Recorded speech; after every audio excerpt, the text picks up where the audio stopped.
Section 10, a store owner made a list of the number of greeting cards sold last month. The store sold 167 thank you cards, 285 birthday cards, and 56 blank cards. Based on these data, which number is closest to the probability that the next customer will buy a blank card?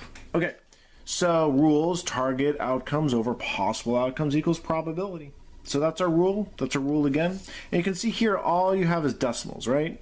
So here the possible outcome, but that doesn't really disturb us, right? Because target outcomes divided by possible outcomes will give us the unit rate or 1 in the denominator or whatever you want to say. If possible outcomes is only 1, if there's one possible outcome, the target outcome is going to be a decimal because the probability is going to be less than 100% likelihood that a target outcome is going to happen.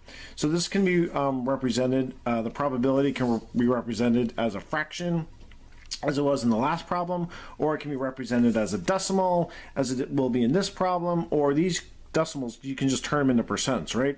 0.33 is 33%, 0.56 is 56%, because you remember how percents work from 6th grade. So we should be able to do this. Okay, target outcomes is buying, what is it? Buying a blank card? Yeah, blank card. Target outcome is blank card. Possible outcome is thank you card plus birthday card plus blank card. Okay, so you sold all these cards. You want to see the probability that the next customers will buy a blank card. 56 blank cards, target over all of them. That's 56 divided by 508.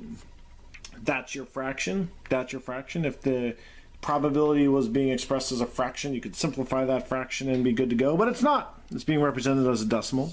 So how do we turn that into a decimal? Well, let's just put it over 1. Put it over 1, right? Do a little cross multiplication.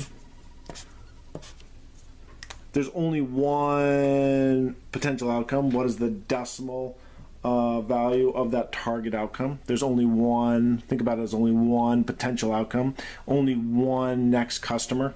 So what is it going to be? Well, 508x equals 56 times 1. How do you solve for that? Divide each side by 508. What do you get? X equals 0.110236, etc., etc. So what's our answer? Well, we know it has to be A, and we're good to go.